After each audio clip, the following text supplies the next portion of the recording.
lugar. Ahora, nosotros nos movemos en otra dimensión actualmente. ¿En qué dimensión se mueve la iglesia? En una dimensión llamada Cristo. Okay. Y basada en esa dimensión, porque estamos en Él está en nosotros y nosotros estamos en Él. Correcto. El misterio. Pablo le dice a los filipenses, todo lo puedo en Cristo que me fortalece. Algo tremendo allí, porque Pablo estaba diciendo que Él era todopoderoso. Bueno, esas etiquetas las vi yo muchas veces durante mi infancia. Todas las etiquetas decían eso, pero no refiriéndose a esa interpretación, y quizás la interpretación correcta es la de todopoderoso, sino refiriéndose a por ejemplo, no te preocupes, que es que yo no puedo con el jefe, no, todo lo puedo en Cristo que me fortalece. No, es que mira, no he aprendido o no he aprobado tal prueba, no te preocupes, todo lo puedo en Cristo que te fortalece, que quizás tenga que ver, sí, Es aplicable totalmente. pero que no se le daba esta connotación, pues, Claro, cuando lo vemos, cuando lo analizamos, wow, todo lo puedo. O sea, tú lo puedes todo. Pero él hace la aclaratoria, en Cristo. Pero en Cristo, más allá de que muchos lo toman, y es lamentable, es el daño que ha hecho la religión. Yo peleo más con la religión que con el diablo, porque el diablo ya fue vencido, pero los religiosos sí. se sigue arrastrando. Pero vamos, entonces el tema es que lo que nos enseñan en muchas congregaciones, muchos maestros que no avanzan un poco más, no profundizan un poco más en lo que está allí, rápidamente es, ¿qué significa todo lo puedo en Cristo que me fortalece? Algo así como lo que tú comentabas. Simplemente, bueno, que si tú eres cristiano, que si tú eres evangélico, no importa, tú vas a soportar, porque generalmente hablábamos era de sufrir y de aguantar los sufrimientos. Que no tengo nada en contra de los sufrimientos. Si me toca sufrir, es seguro que todo lo puedo, pero en Cristo. En Cristo. Porque ¿qué pasa? El mismo Pablo lo decía, y yo quiero hacer aquí una aclaratoria, porque en algún momento tendremos que volver al propósito, ¿no? Sí. Pero básicamente... El tema es el propósito eterno, ya vamos a ver. Por ejemplo, Pablo decía, está en Hechos, una de las predicaciones de Pablo, donde él decía que para entrar al reino de Dios, les decía en ese momento, entrar con pruebas, con angustias y cosas. Pablo lo decía. Y yo no niego que hoy día, aunque ya definitivamente estamos en otra época, en otro país, en otras condiciones, donde a lo mejor no hay esa persecución religiosa por la fe, también de una u otra manera tenemos pruebas, tenemos cosas que pasar. Pero en Cristo todo lo podemos. Ese en Cristo no significa simplemente soy evangélico, soy cristiano. Vamos, ya profesé a Cristo. No. Es que si estás en esa dimensión, la dimensión en Cristo incluye allí, porque Cristo es nuestra herencia. Eso lo podríamos hablar más adelante. Pero ya estando en la dimensión en Cristo, es que estás en la voluntad de Dios. Y cuando estás en la voluntad de Dios, entonces estás haciendo lo que Dios te mandó a hacer. Y si estás haciendo lo que Dios te mandó, entonces estás en tu Edén. Exactamente, estás en tu propósito. En lo que Dios, como Dios puso a Adán, lo puso en. Entonces, en Cristo nosotros entramos a nuestro Edén, a nuestra tierra prometida. Cristo es nuestra tierra prometida. Entramos allí y ahí en nuestro Edén, en nuestro lugar de asignación que Dios nos coloca, allí somos todopoderosos. Vale, con respecto a eso, de hecho voy a hacer un comentario, y es que también en reformadores.net hay material, y se ha preparado un material que precisamente es una apología del nuevo pacto, la defensa, ¿no? Con respecto al nuevo pacto, esa serie. Sí. Y allí se especifica... Está sin terminar. Sí, bueno, pero está un tema que precisamente se maneja en toda la serie, que es estar en Cristo. Y hay algo que hemos dicho, que es que nosotros tenemos, o comentaba la otra vez, que con respecto al inglés o al anglosajón, hay una diferencia en lo que se traduce como en. Pues nosotros podemos decir normalmente, ¿en dónde está? Estoy en mi casa, o estoy en el carro, o estoy en el cine.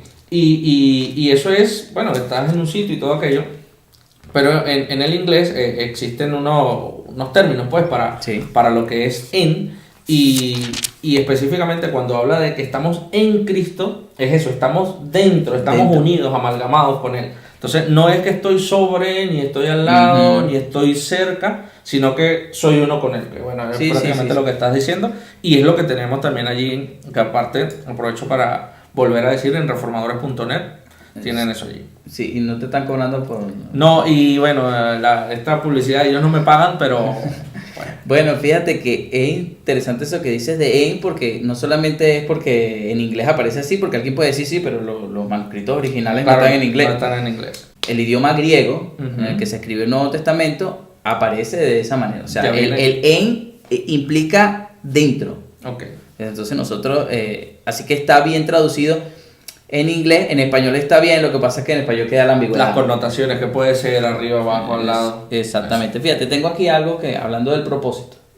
Volviendo al tema. Sí, en una de las historias, de las palabras que dio Jesús en su ministerio terrenal, él dijo, leo acá Mateo 25:34, dice, entonces el rey dirá a los que estén a su derecha, vengan ustedes que son benditos de mi Padre, hereden el reino preparado para ustedes desde la creación del mundo. Mira, ¿desde cuándo fue preparado el reino? Desde la creación del mundo. Entonces, propósito, fíjate. Exactamente, volvemos a ello.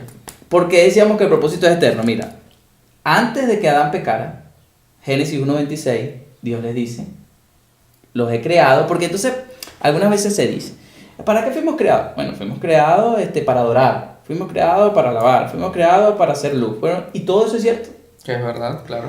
Pero por encima de todo eso, lo primero, ¿qué primero fue el huevo o la gallina? Lo primero fue, fuimos creados para reinar.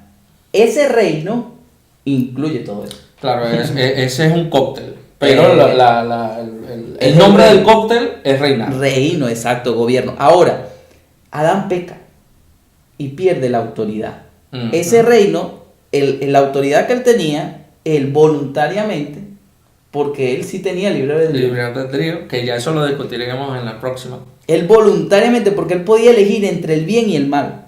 Él no estaba muerto en delitos y pecados. Exacto, él tenía, así como Cuando se le nosotros otorgó, estamos pues, en Cristo. exactamente, se le otorgó a él esa posibilidad. Porque es que él, acuérdate que era símbolo, tipo y figura de Cristo. Correcto. El postrer Adán.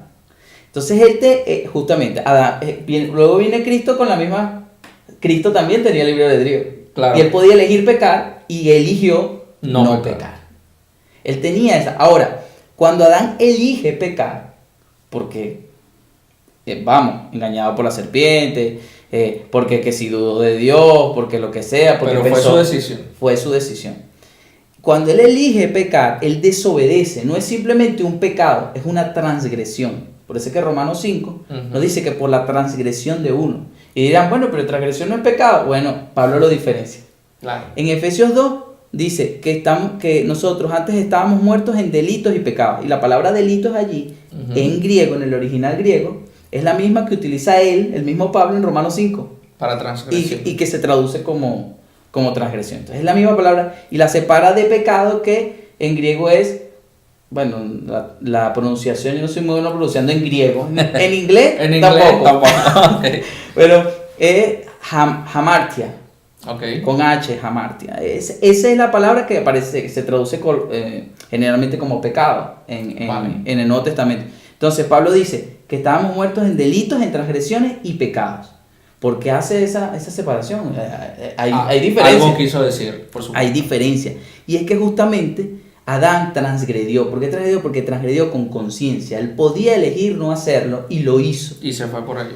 Pero a partir de allí, el problema es entonces que todo lo que vinieron después de Adán ya estaban en Adán. Vale. Bueno, eso pertenece al siguiente tema, vale, que es precisamente, ¿tenemos o no libre albedrío? Eso lo vamos a ver en el siguiente tema, y la clave está allí, el estar en Adán y luego el estar en Cristo. Entonces, ¿tenemos o no libre albedrío? Ya lo veremos. Ahora es una pequeña introducción, simplemente el propósito. Para hablar de eso, de que hay un propósito precisamente dado por Dios desde el principio de la creación. Que en Adán no se perdió. Sabemos que está interesante la entrevista, pero de momento la vamos a dejar hasta ahí. Esperamos que te suscribas al canal para que estés al tanto y al día con todos los videos que vamos a ir viendo, los comentarios que estamos haciendo y por supuesto la continuación de esta entrevista. No te lo pierdas, síguenos también en nuestras redes sociales y deseamos que juntos podamos seguir creciendo en el conocimiento y en el aprendizaje de la palabra.